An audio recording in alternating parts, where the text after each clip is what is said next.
lot of people don't realize this. The first time we were met was you took one of my seminars. You wanted to do a breakdancing off, and he hits me right in my LCL, my right knee. I mean, you would have lost, so it was kind of smart, but... I probably would have.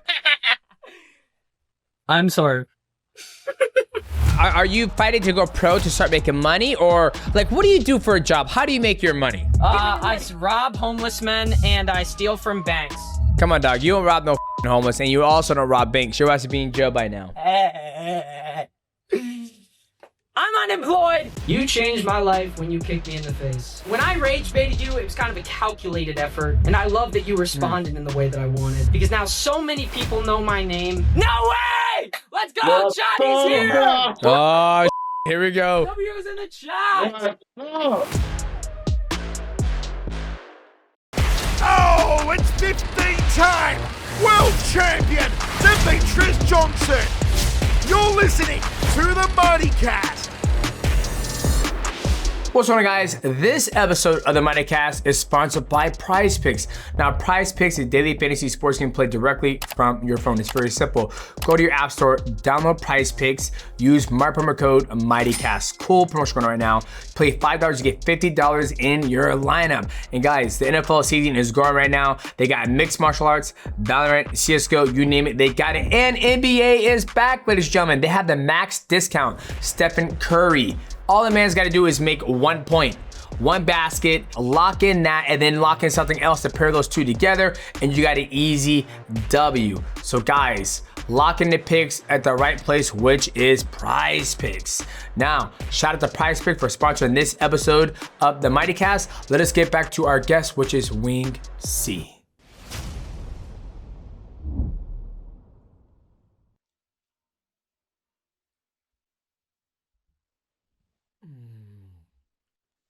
All right, I gotta.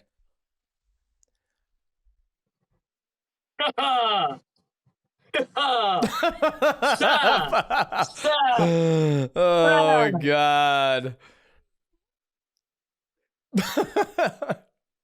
Domo. How are we doing, chat? We're doing good. We like the shirt. We like the shirt. Hee hee. You're gonna stand the whole.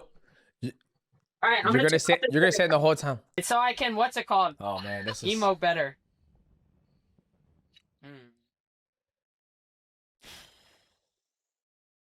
What's going on, guys? Welcome back to another episode of MightyCast, and we're joined by the one and only one of DSR's generals. Please help me welcome in WINGED. Ha ha! Minasan yokoso. Boku wa WINGED desu. Very nice, very nice, very nice. Oh wow, look at all that. Look at all. Okay, you posing for everybody. Very nice, very nice. How you doing, brother? How you been? I'm awesome, bro. I have my fight in Texas in a month, and I'm excited for it. It's for another StreetBeefs clone, which, like, I want to move on to pro soon, but they're offering me money, so I'm gonna go fight. So you're about to do another StreetBeef fight, and you're gonna get paid for this one, correct? Okay. I saw your last fight. You look good. You're beating homeboy up, piecing him up. You put him in the void. You're in the Matrix. You look damn good. I got to give you flowers when you deserve them, and you deserve a lot of flowers for our last fight. Thank you so much, Mighty! Bro, did I activate Ultra Instinct, or did I activate Ultra Instinct? I think you activated Ultra Instinct. I'm not going to lie. You did. That fight honestly was my hardest fight, but I was not expecting that his pace at the beginning. I thought I was going to lose. I was like, damn, I came all the way out here to lose, because his pace was so overwhelming in the first half, and I just didn't even know how to cope with it. I was trying to just put my scramblings in the right positions. If he had as much experience as me, I would have lost. But I have plot armor. Okay, well let's talk about that. How did that fight come to be? Because it wasn't street beef. It was it sanctioned by sanctioned by the state? How did that one come to be? Because BFL is another StreetBeefs clone. There's been a lot of StreetBeefs clones popping up, which is awesome, because I think StreetBeefs clones and organizations like StreetBeefs are funnier and cooler. And they were basically a more organized Street Beef. So they had the standard gloves, mouth guards. They had a bigger padding than Street Beefs, and they also had rules that I thought were stupid. They said that you couldn't throw head kicks, which I was like big mad about. So they had a lot more stuff in place. So that way, like they had a mat on the ground, very nice mat, very professional. It honestly looked like it could have been out of like a promotion, but they're still at Street Beefs level. Well, when you say Street Beef levels, I feel like Street Beef, we talk about the original, the OG, the origin story of Street Beef is like, people, I have a beef with you, you have beef with me, let's fucking settle it. So when you call it a clone, isn't it just another gym just throwing on, or is BFL not a gym? Like, who runs BFL? Ho, ho, ho! I'm about to give the lore. So BFL, this is actually very impressive. BFL is operated by Ryder Lindsay, who's a young... He was when I first met him, he was 18 years old, and he started this fight promotion from the ground up. He literally just had his friends fighting in like a makeshift boxing ring. Shout out to BFL. And he started recording that on Instagram, and it blew up. And he actually had a bunch of people watching these fights that were essentially just backyard stuff. And then he took the professional side of it, and he got a mat, he got a ring. He got so much stuff, so that way it just looked like a promotion, but it still was just like guys that would come to fight. And then eventually, other fighters who had been like, maybe they haven't done their amateur debuts yet in sanctioned Ohio, they would come and they would go there, and then they'd also get some experience. We're experiencing a combat sports renaissance, chat. All of the men just want to fight, and I love it.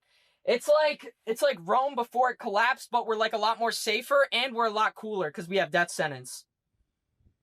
Okay. Well, let's talk about your origin story. Okay. Tell me about, I know you said you wrestled in high school or middle school. Talk to me about how you got into wrestling and then transition into becoming the one as I know you as Wing C. Tell me your origin story. All right. I'll tell you. But first, I have to change fits then. Okay. I gotta turn my fucking thing down. He gonna blow my ears out.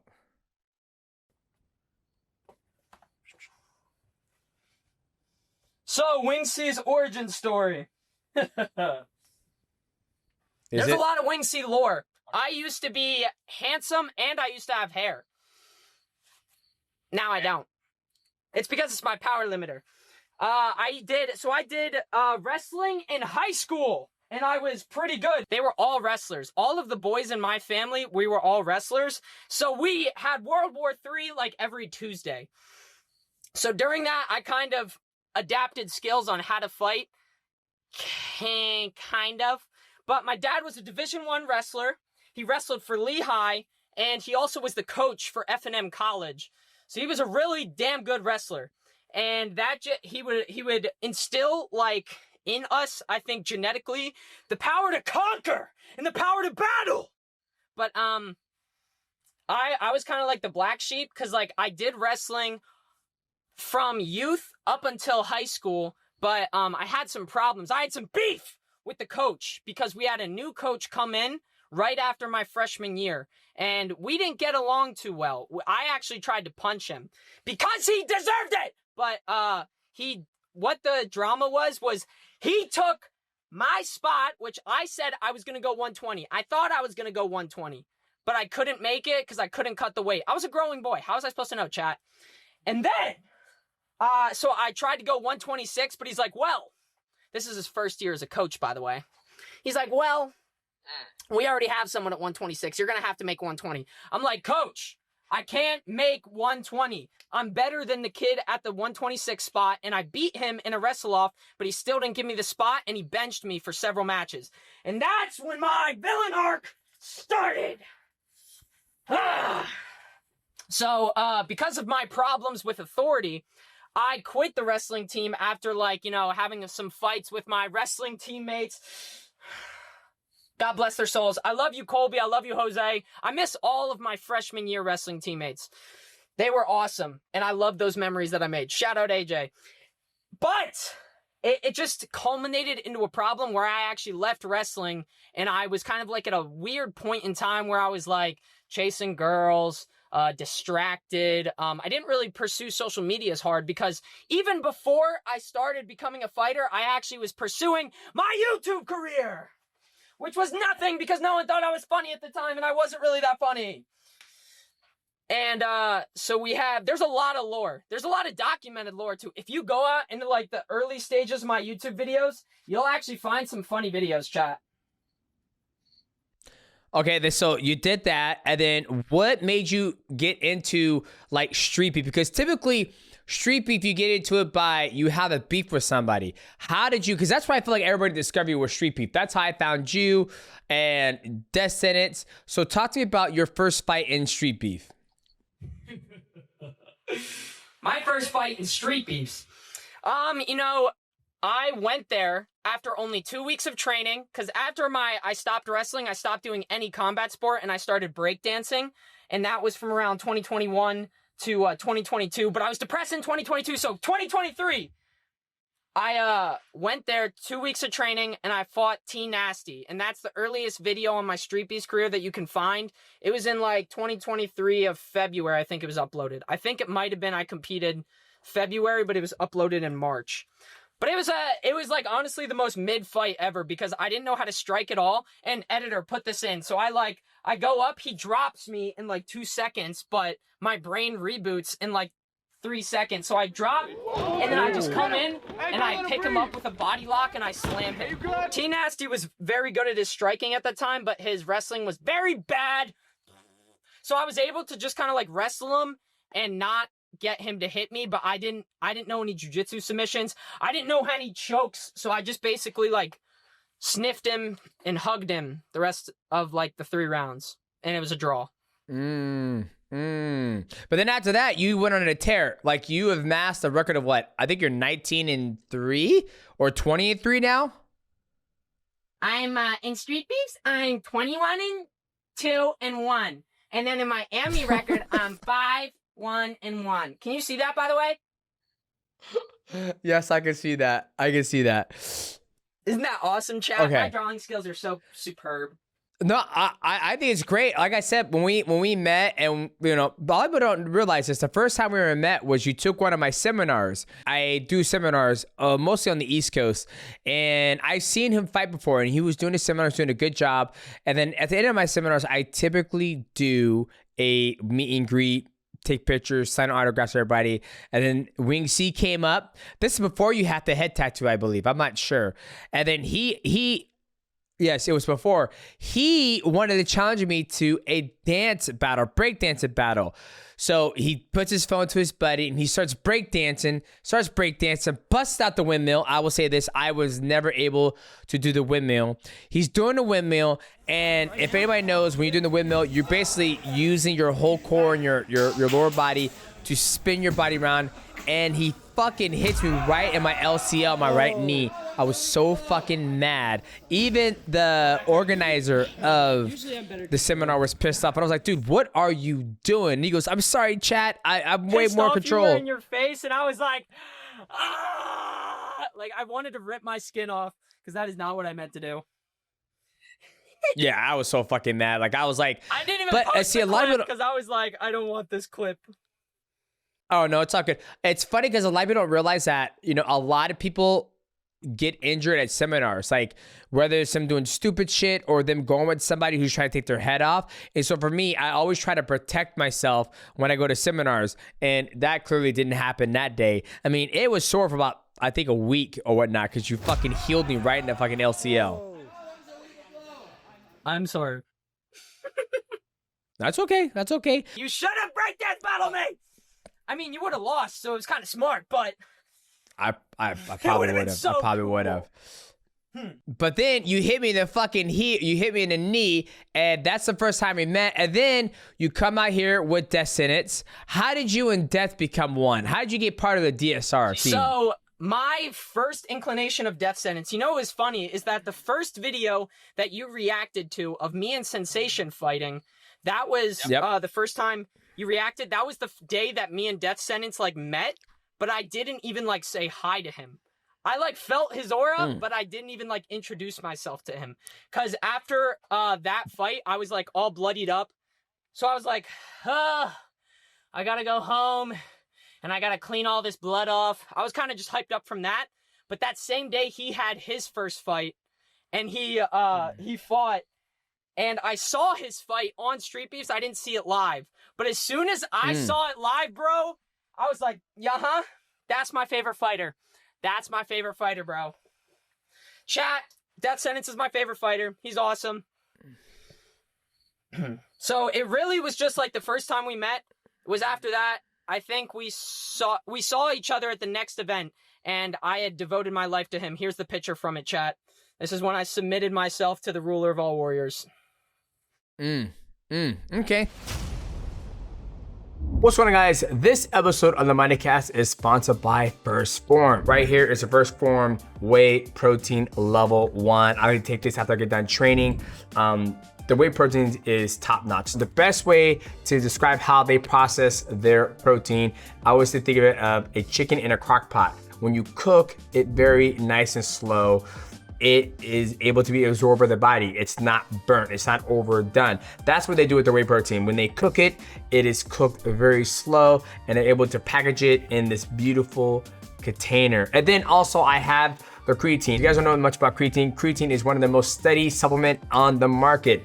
The best way to describe what creatine does for you, it basically gives your muscle, it forces your body to put more water inside your muscle so that way you're able to work out longer, and the recovery is absolutely important as well. So when I get up from a long day of training, I'll take a scoop of this and a scoop of the creatine, shake that bad boy up and bottles up. You guys can upgrade your creatine and your protein. All you gotta do is go to firstform.com/mightycast, and that's gonna get you guys hooked up. And anything over $100, if you're purchasing something that's over $100, it is free shipping. And there's a 30-day try period. If you guys don't like it within the 30 day, you'll get a 100% refund back. But I guarantee you guys are gonna love First Form because I love it, and I've been a First Form athlete for 2 years. Shout out to First Form for sponsoring this episode of the MightyCast. Now, let us get back to our guest. Well, I mean, I think you guys got the DSR. You guys just got a brand new general or a new ninja to the squad. The Samoan, how do you say his name? Samoan Joe? Samoan Beast! Welcome to DSR, Samoan Beast. Okay, and what is the purpose of DSR? So, what is the purpose of DSR? Well, Mighty Mouse, Death Sentence describes it as a ninja team to kill whoever he dislikes. But we are more than that. We are slowly growing. And as we grow, we will take over the world and we will rewrite the history of MMA. How the hell are you gonna do that? How are you gonna rewrite the history of MMA? I don't you know. have a Be funny. You got a lot of legends. You got a lot of legends in there. We're just gonna beat people and we're gonna clip farm as anime characters. Speaking of anime, what's your favorite anime right now? Like, what are you Next watching? question. I knew this was coming, chat. My favorite anime is actually one that's not really that good. It is Air Gear. And it's an anime that's kind of like, it's about rollerblading, but it's like JoJo's if it meant rollerblading. And it's tied with Code Geass. I don't know if you're onto that peak yet, but it's like, it's that good, bro. Okay. Is anime what inspired you to be called Wing C? Like the last time when you hear Wing C, I think of the One Wing Angel from Final Fantasy VII. So where did the origination of the name Wing C? Who gave that to you? Wing C was divinely revealed to me when I was in 6th grade at around, I think it was like the 2012 era. And it's right when Instagram was just starting. And I needed a username, which for my alternate account, my first one before it got banned was Malcolm656. Search that up on Instagram. It doesn't exist because that was my old account in 5th grade. But my secondary account that I would use to talk about anime and Pokemon, I was thinking about it. I was like, what should I be? And I was literally in 6th grade. I was like, what? How old is I in 6th grade? Something 8, 9? Maybe, no, 11? No, 10. So when I choose things, I usually keep them for the rest of my life. So this was a very important decision for young Wing C. but I thought about what described me in the symbols that were present in my life. I read a lot of books. I was a huge book nerd before I got into anime, so I understood the value of symbolism and how heavy it was when you were putting it together. So I figured out that it was wings. I knew whenever from the time I was a little kid that wings were going to be such an important symbol in my life because I value freedom. I value casting off the chains that bind you.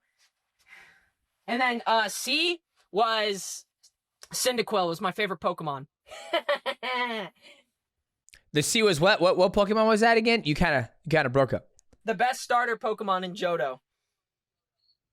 Okay. Well, now it's a trademark. Each time you fight, you have your entrance. You have your red wings. You have the gray wings. How do you decide what wings are you gonna wear when you fight?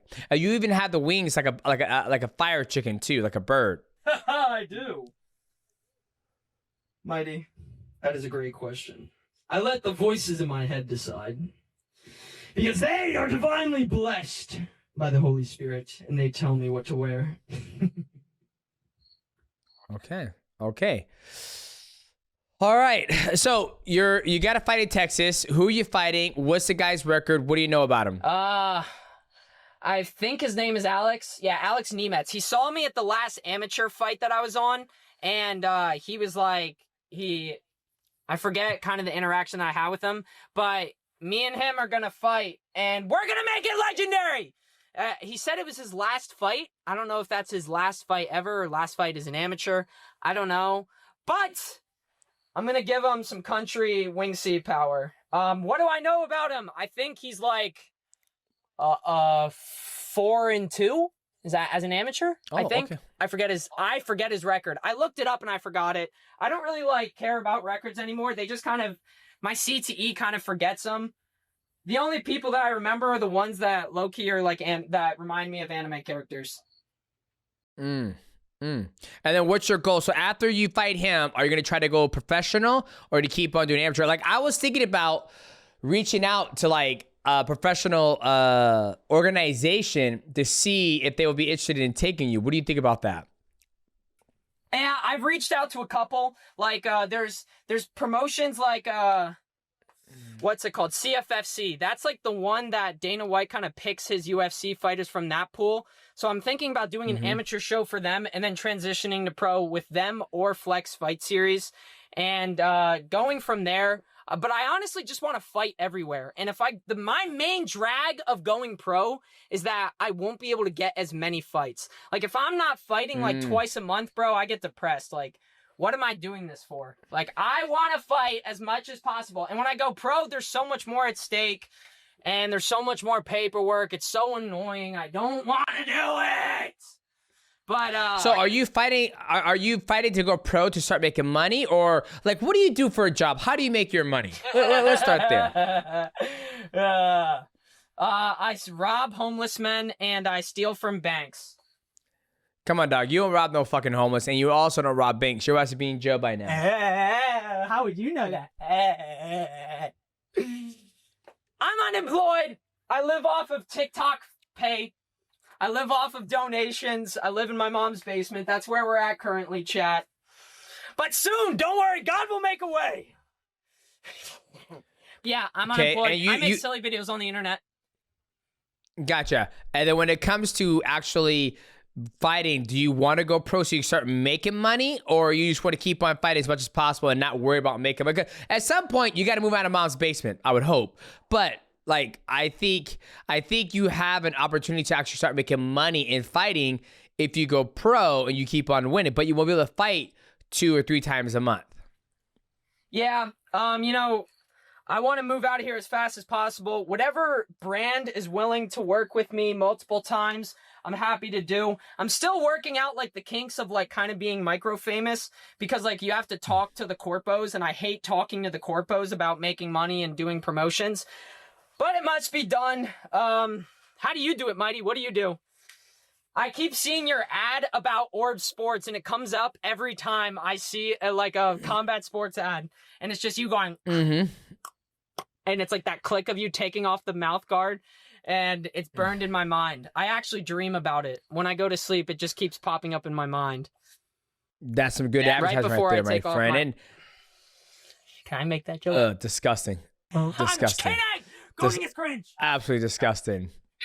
But no, I think if you don't want to talk to, the corporate and brands and sponsors, that's where you need an agent. An agent can do all that for you. And then the agent will let you know what to do. And then it'll be basically the middleman. He'll take 15 to 20%.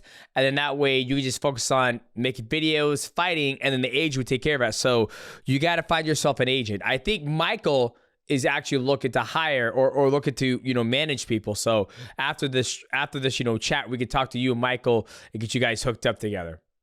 That'd be nice. I'm down for whatever. I'm releasing my first, merchandise brand. I've, done I've made designs that go on shirts, before, throughout the years. And I've, had stuff, made for me, but I've never, fully actually made stuff to be sold for other people and then that ships worldwide. But I'm working with a manufacturer so that way we can get it done, so that way we can put Wing C everywhere. And then first is the Wing C drop, and then the DSR drop, which will be legendary. Do you have any of that stuff in your mom's basement right now so we take a look at it, or is it still in the shop? Let's take a look at it. Let's see what you're working with. All right, chat. Let me move this. Here, watch out, Momo. Take your time. Take your time. Actually, wait. The one shirt that I'm releasing... Oh, wait. No, I don't have any samples of the new stuff. I just remembered, chat. I thought I had some, but I don't. That's okay. Well, when you get samples, you let us know. On the screen for when this video goes live. Here's the shirt. Ready? Overlay. There we go. Wow, that looks great. That's a great shirt. You'll sell a lot. Okay, so you're going to fight in Texas, and then after that, you're going to try to go pro. I was thinking about are you in talks with CFFC and the other organizations to go pro? Yes. So I talked to one of their matchmakers, but this is kind of funny. They blocked me because I kept messaging them about me wanting to fight on their card.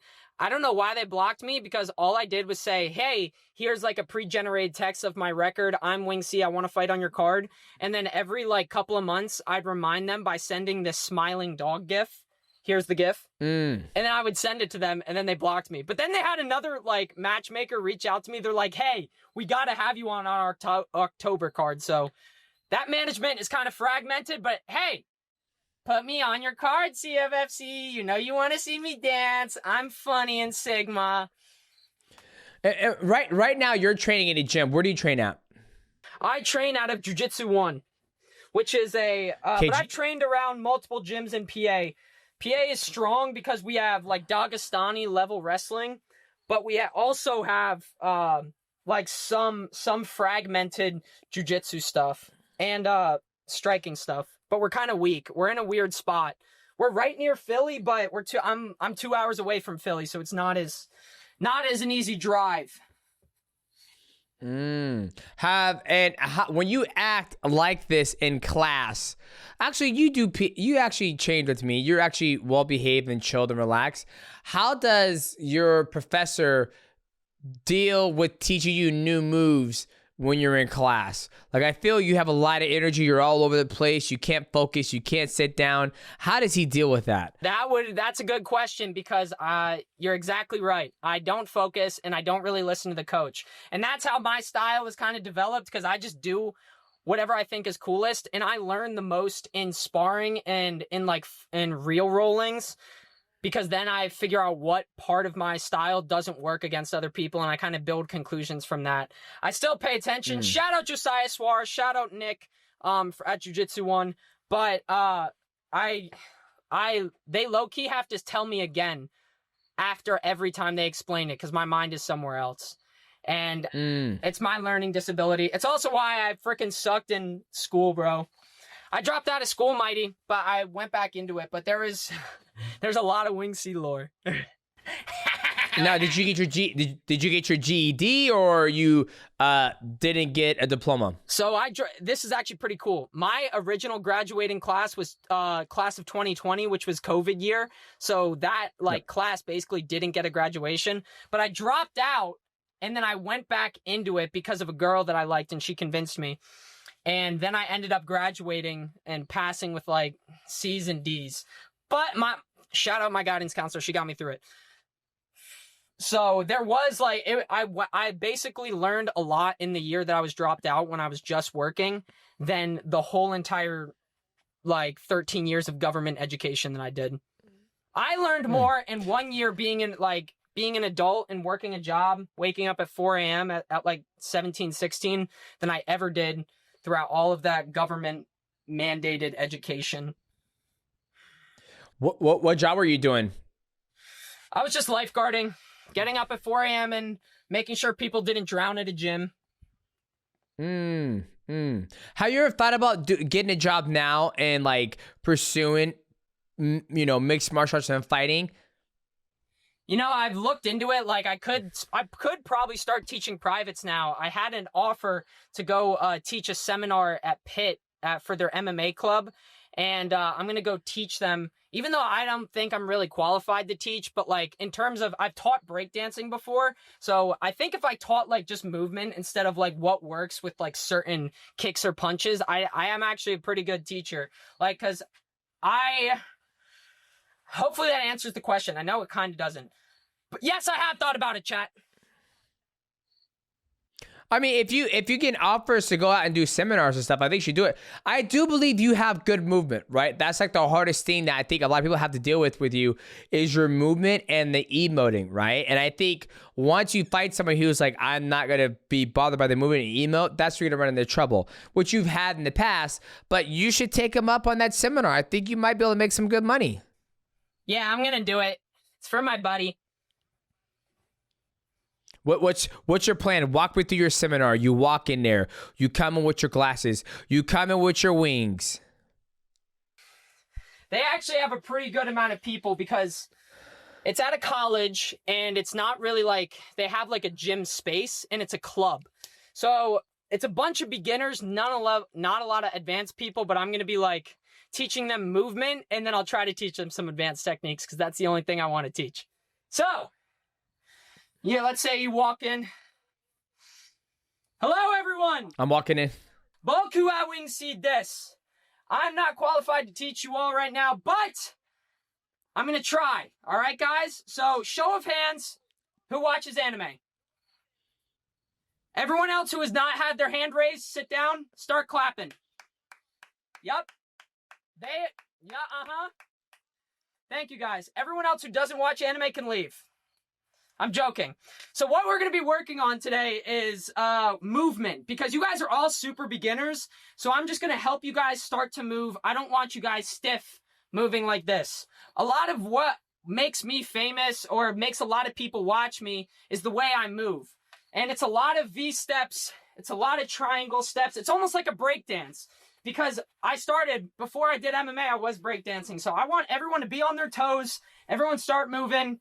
And then I'll pick out the most athletic guys, start making fun of them. I'm no, that's not how you do it, guys.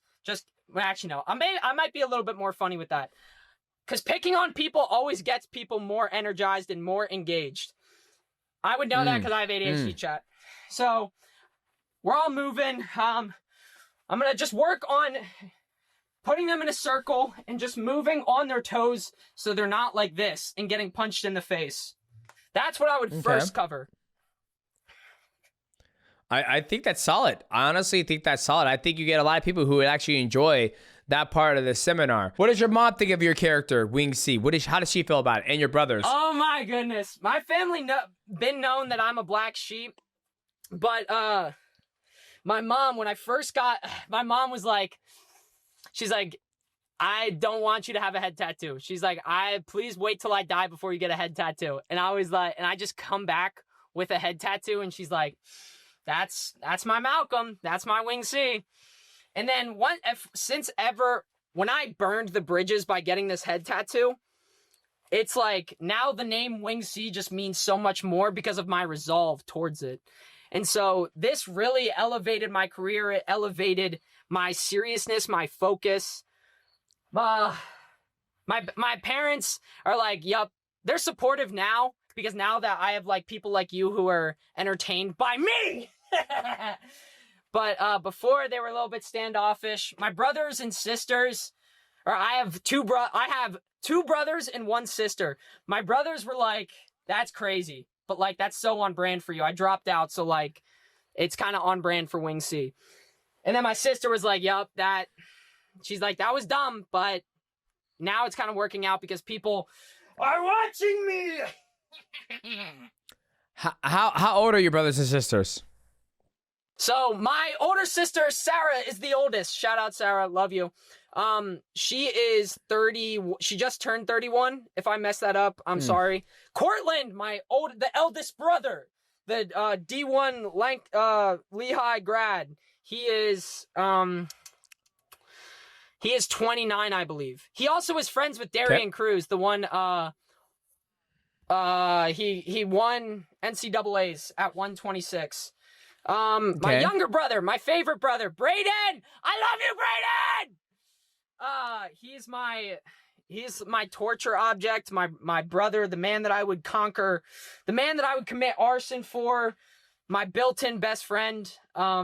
He is 22 now, and I'm 24. Okay. Now, how would you describe, for anybody who's the first time listening to this interview or podcast, how would you describe your fighting stance? Like, how would you describe it? That is such a hard question to answer that I've been trying to figure out. Sometimes I say anime, sometimes I say retard style, but I think what it comes down to, if you mixed Kung Fu Panda with Tai Lung, I think that's kind of what it gets. Plus anime. There's like a bunch of, I get most of my strikes and stuff from anime characters. Fictional men that Japanese men have created. And that's mostly my inspiration. But honestly, my first IRL fighter, bro, was Death Sentence. Soon as I saw Death Sentence fight, I was like, dude, I want to fight with the level of coolness that he has. Everyone rags on Death Sentence, but they don't understand the vision. They don't understand the type of spirit this man possesses. And when he begins to refine his vision, he's going to be bigger than you, Mighty. He's going to be bigger than Conor McGregor. It won't even come down. Like, once Death Sentence improves his vision to where it needs to be, he's going to be the most talked about fighter of all time. And I sense that, and I know his dream, and I won't let anyone laugh at it because he will get there. And what is his vision, and what is his dream? That's hard. That's hard to say, because for me to say it in words would only sully the coolness and the aura of his vision. He literally is rewriting the history as an MMA fighter. He is an unknown. He hasn't even had his first amateur sanctioned fight, and yet he is talked about as much as he is. Bro. Conor McGregor wasn't talked about as an amateur. I don't think you were talked about as an amateur. That's how big Death Sentence is. I only just want to ally myself with the ruler of all warriors because I want to be strong enough to stand at his side. Do you think if social media and YouTube never existed, do you think he would still be talked about? Do you think you still have the same type of awareness to be able to rewrite the history of MMA if social media? Because when I started fighting, when Conor McGregor started fighting, there was no social media. There was YouTube, but nowhere near the reach it has now. You're right. He would, if they didn't have eyes on him through social media, he wouldn't have amassed as much success as he does. It kind of sucks to think about. Like, you guys literally had your most important and vulnerable stages of your story, and it wasn't told effectively. I kind of feel bad for y'all, and I kind of feel like I kind of grew up in that. While you guys were in your prime fighting years, you and Conor McGregor, during like that 2010 to 2020s era, where like they only had the fights and not like everything else that could tell your story. it kind of sucks to think about. Because you have such a cool story that could have been told, man. Everyone has such a magnificent story that they could be telling. It's only the way we describe it that separates us. Like, honestly, my story isn't even that cool. It's just the way I tell it that people are now like, whoa, Wing C is cool. And if other people had that ability, the stars that we would see, chat. And you keep, I remember we talked about this when you were here, when you keep saying chat, Why do you refer to everything as chat? Like, is that something new? The new age of people saying that? Because you do stream, but eventually you turn the stream off. So I can't imagine you at a dinner table with mom and your sister and your brothers saying, man, this is good chat. Or is that just part of the, the ADHD that you have going on? It's now like the character that I've put on and I've allowed myself to be is on 24/7. So I do say chat. I was saying it to my employers before I got fired.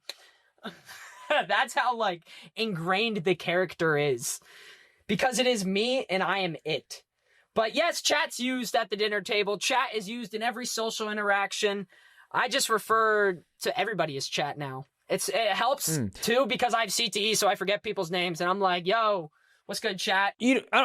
You don't have CTE. Have you been diagnosed with CTE? You're too young to have CTE. No, I have not. But my dad has Alzheimer's, and I probably will have a worse. We have like a genetic memory disease, and I'm now seeing him go through it because my dad's pretty old. He's about to hit his 70s. So I know that I'm literally, because I am his blood and because I'm literally exactly him, I'm going to be even worse in the future.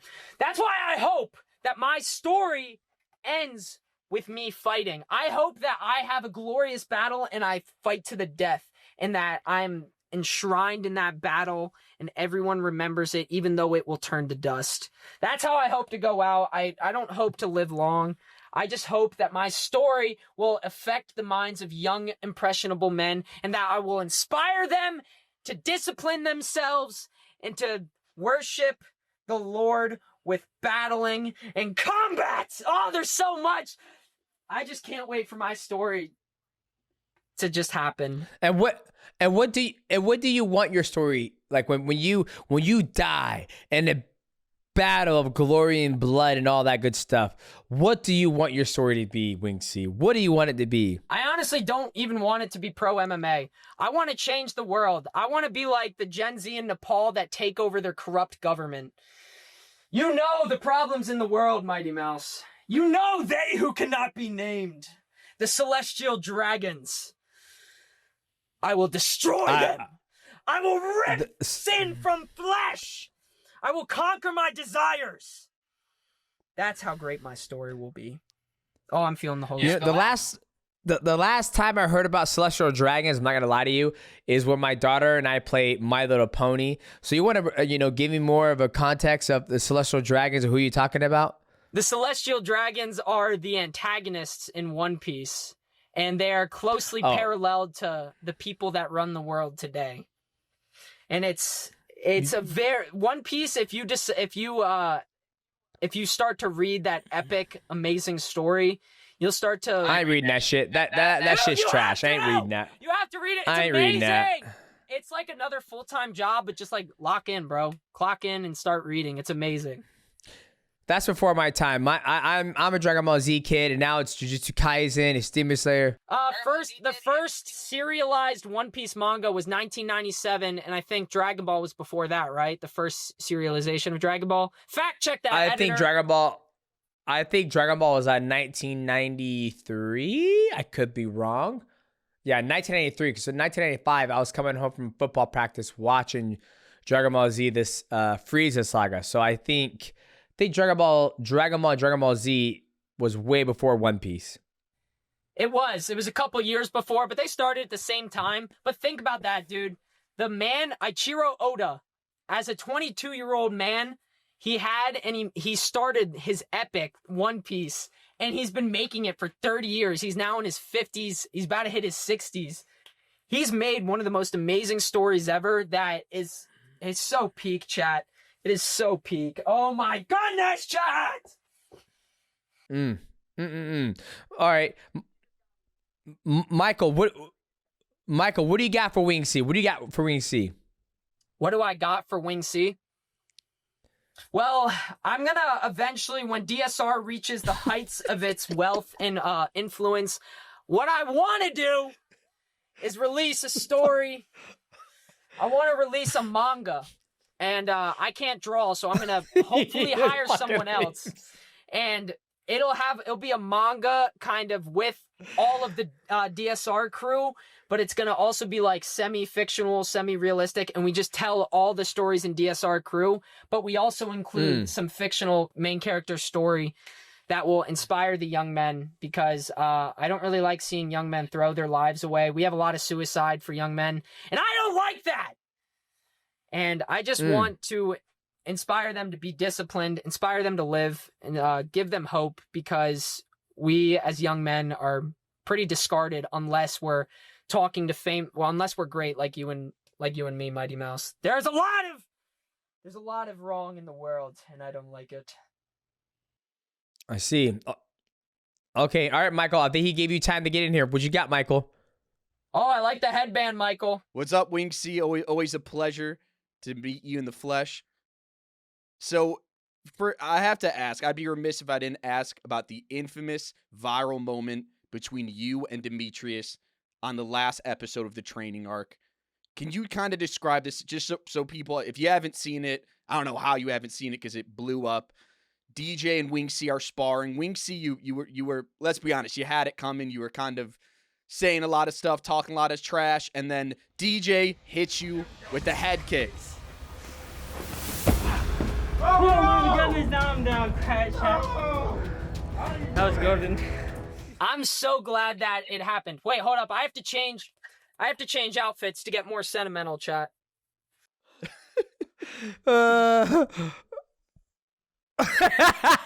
Fucking my God.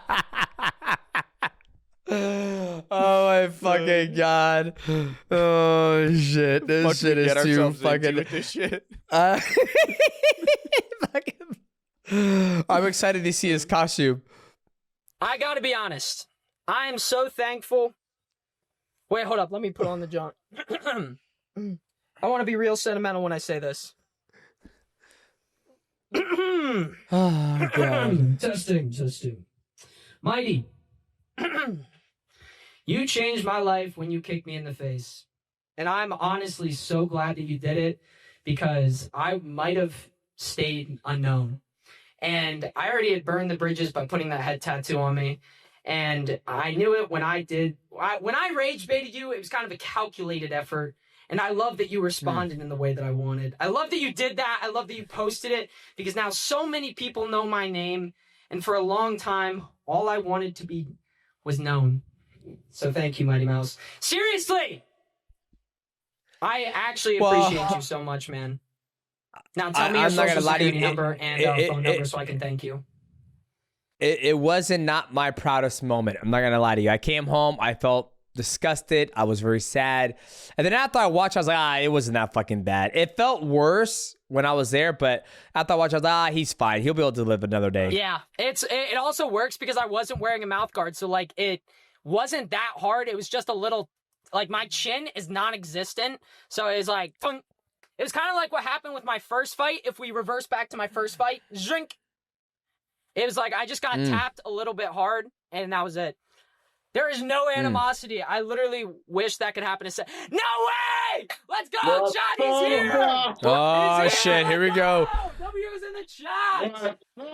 Master! Oh, yeah. Mr. Death looking shred. He looking strong, Death. Yeah, it is nice to see you, Master. Bigger. Yes, of course. This is my disciple. Watch his mic not even be turned on, chat. How has everything been going, Mr. Death, and how has your training and DSR going? It's going good. I'm working on making a training vlog either today or tomorrow, because I've gotten really good, like super good. Like I'm like a god now when it comes to this grappling shit, grappling stuff. Like I'm really good. Yes, I can't wait to show you. When C was talking about your vision and your dream, And he's so passionate about that, he's going to make sure your dream and your vision comes to light. Can you let me know what your vision and dream is? Okay, so first, I obviously join the UFC, but make an army of like some of the strongest warriors in the world and then travel like countries, right, around the world and just like kind of kicking the shit out of all the warriors and proving that we are the best. Yes, I want warriors from all around the nation joining my squad. That's the plan. And you just got, as Wing C told me, you guys just got a new recruit to the DSR. Yeah. So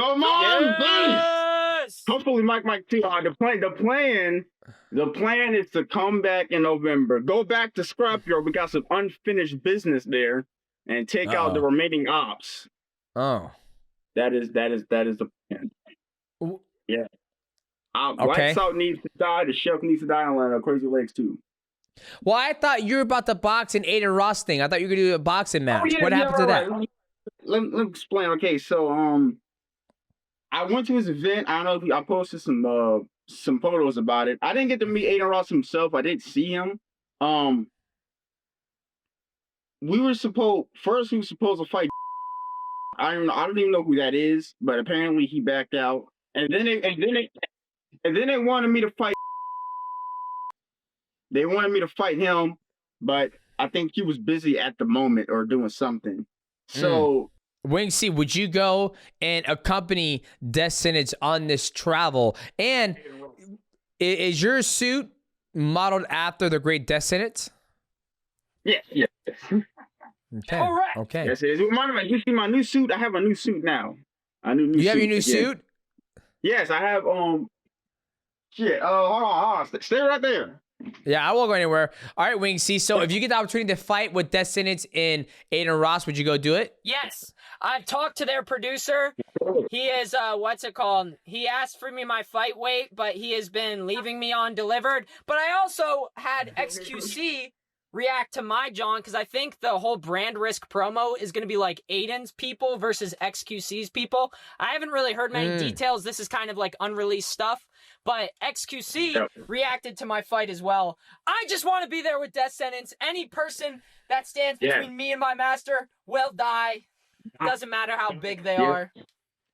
Fucking dead. All right, what you got, Dev? Let's take a look at that. Let's see. Oh, you got the Saiyan armor now. So you're leaving a Death Sentence armor, and now you got the new Saiyan armor. Yeah. Here's the thing. I made a video. You should react to it. It came out kind of funny. So basically, I made a whole video. Wing C saw it. The video is about me, graduating from a soldier to a prince, and I had one of my friends dressed in his Saiyan armor give me the armor, basically. Is that what you did? So now I'm a prince now. Is that what you did with the money you got from the training arc shirts? Is that what you did? You spent it on that? Actually, I bought like, okay, Nick, no, I'm surprised Nick didn't tell you, but I bought like 5 of them shits. I'm not gonna lie. 5? I bought 5 because I was trying to get the right one that fit me. I bought 2 that didn't fit me, so I had to buy like at least 3 or 4 of them. Turns out I'm a size medium, but I was a size large. I was not. You ain't that big, dog. Come on. You tall, but you ain't fucking filled out, you know? Yo, come on, bro. Come on, I got muscle now. Come on. Yeah. Now, did you return the other ones, or did you keep those too? I'm gonna keep those. Probably just give them out to some assassins I meet in the future. Okay. And that'll be their uniform. But also and I want to make a headband like that's a skull, so you don't necessarily have to wear a ninja outfit, but you got to at least wear my headband or a badge or a ring or something. Okay, well, Wing C, your DSR captain is here. Is there anything you want to say to him before we let you go? We're going to finish up your interview.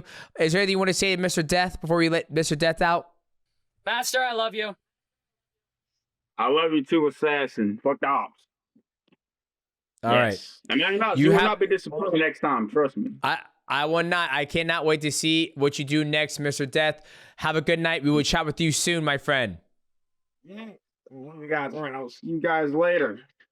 Now, Wing C, I appreciate you taking the time out of your busy day. I know you got a lot of training going up. You got a big fight coming up. Before I let you go, this is your opportunity to let you have the floor and let people know how they can support you, where they can follow you on your YouTube, TikTok, whatever. The floor is yours, brother. Make sure you're following me, WingC, on IG, YouTube, TikTok. Every update is posted. It's tri-posted to those things. Please come witness the rise of DSR's First Division captain as we take over MMA. I'll see you soon, everything. chat.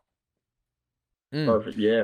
Well, boys, if you guys enjoyed this episode of MightyCast, please leave a like, subscribe. Also, hit the bell to go live. And we just had WingC on him, so go follow him and support him. He's got a big fight coming up in Texas, and hopefully we can see this man at Aiden Ross event or get to a pro-level event. Yeah. I'm your host, Demetrious Johnson, and my co-host, Michael Wantover. We'll see you guys at the next episode of the MightyCast. Do you know what this says? Huh? I'm sorry about your illness.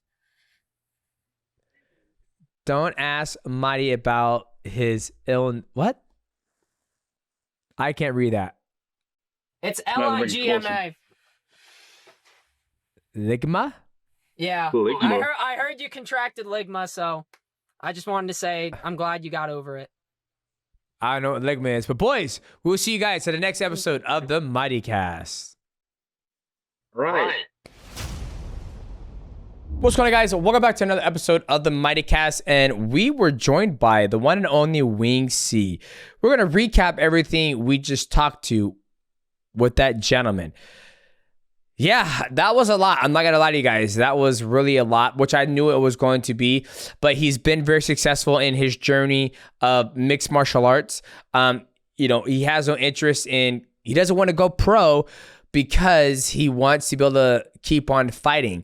So I reached out to a couple people to see if we get him in, some pro cards to try to make some money so he got out of his mom's basement. I reached out to DBX, Dirty Boxing, and I reached out to Anthony Pettis, Fighting Championship. I think those are two good levels for him to start at, because he has a record of 21-2 in StreetBeefs. I think it's time for him to make that next step into the pro league. And he's a part of the DSR, Death Sentence, Requiem, whatever it's called. And they're trying to take over the world and bring the vision of Death Sentence to light. I just kicked him from studio again. Sorry. Yeah, but he is, he is a character. I think we did our best. We wanted to have him on the MightyCast. This is if you want WingC on the MightyCast, this is what you're gonna get. That is WingC in his truest form. But if you could just look past all the character, the anime, the obnoxiousness, I will say there is a pretty decent fighter in there. He's pretty young. I believe he's 24 years old. Has some really good movement. He looked great in his last fight. He has a lot of charisma. He's starting to gain a following. So I think there is something there. If you're able to look past that kind of WingC persona, I am pretty impressed with him as a fighter. And I know you are too, DJ.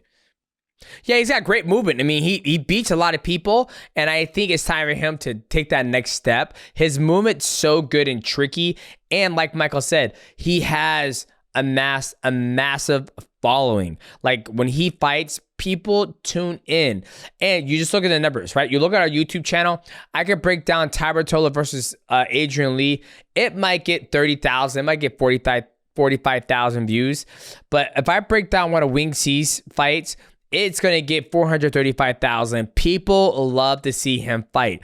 And at the end of the day, when you look at the UFC, when you look at all these organizations, they want guys who are going to sell. And let me tell you right now, ladies and gentlemen, this man can sell. When he fights, people tune in. And I think if he gets the opportunity to fight for DBX or something like that, he's going to be able to bring a lot of following and be able to put some money in his pocketbook and hopefully be able to get out of his mom's basement. So come on, Anthony Pettis and all those promoters out there. You got a star here in WingC. I want to see him take that next leap and really, put him on a stage. What's great about YouTube, he's already on a big stage, right? Look at BFL, that last fight. If you pulled it up, I want to see what his last fight has for their YouTube. But he already has become, a huge draw on that YouTube space. But that's okay here. So if you pull up BFL Championship, shout out to them. They helped us with breaking down his last fight, giving us that footage. 463,000 views. Wow. So Crazy. Wing C is already a draw. If he could bring eyes to Anthony Pettis and his APFC or some of these other smaller promotions out there, I think it's a no-brainer for them. Aiden Ross. And I think those guys, they have a small, strong team. Death, Wing C, and now Simone Beast. I think those three guys can all train together.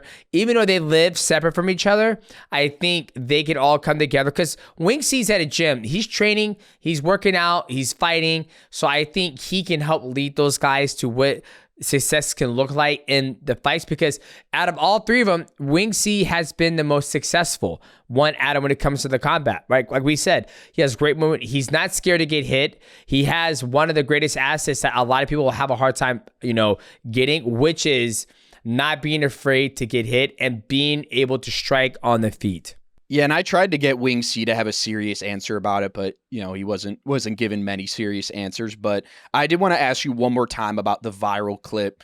You kind of giving him that head kick, him dropping. What was kind of your reaction to how much that blew up? Because I know from at least my perspective, at first you didn't even want us to post that. You thought like this isn't going to make the episode. So if anyone thinks that stuff was for camera, zero. We didn't even think it was going to be in the episode until we looked back the footage. And we're like, okay, yeah, this is pretty great stuff. But from your perspective, what was it like for you to see the reaction that people had to that viral moment with Wing C? I mean, a lot of people enjoyed that viral moment, but I wasn't very proud of it. Remember, we came back the next day and they said, "Hey, I don't think we're going to use that." And you're like, "What? What are you talking about? We're definitely going to use that footage." And for me, it wasn't. I said before, it's not my proudest moment in martial arts because my goal is never to hurt anybody. It's never to, give them a concussion or hurt, just basically hurt them. And when I dropped them on accident from him rage baiting me, it just would happen. I never forget. I came home and I told the wife, I was like, I did something bad today. She goes, "Oh my God." Then when we sat there and watched it, I was like, "Oh, okay, it wasn't that bad." And I'm glad the fans and everybody who watched the training arc, they really enjoyed that piece of the episode.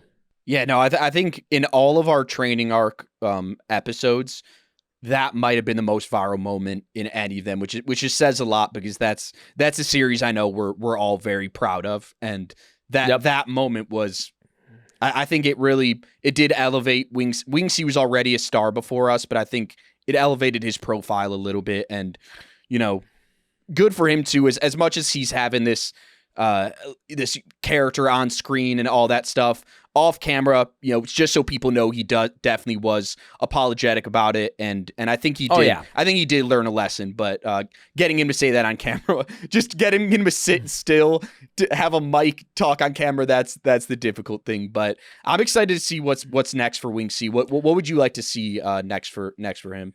Well, he's got to fight in Texas, so hopefully he does well there. I'll watch that fight and break it down, and then I hope DBX or Anthony Pettis Fight Championship get back to me and we get this guy some money in his pocket. And the one thing that you can always respect about him is that each time he shows up, he always fights.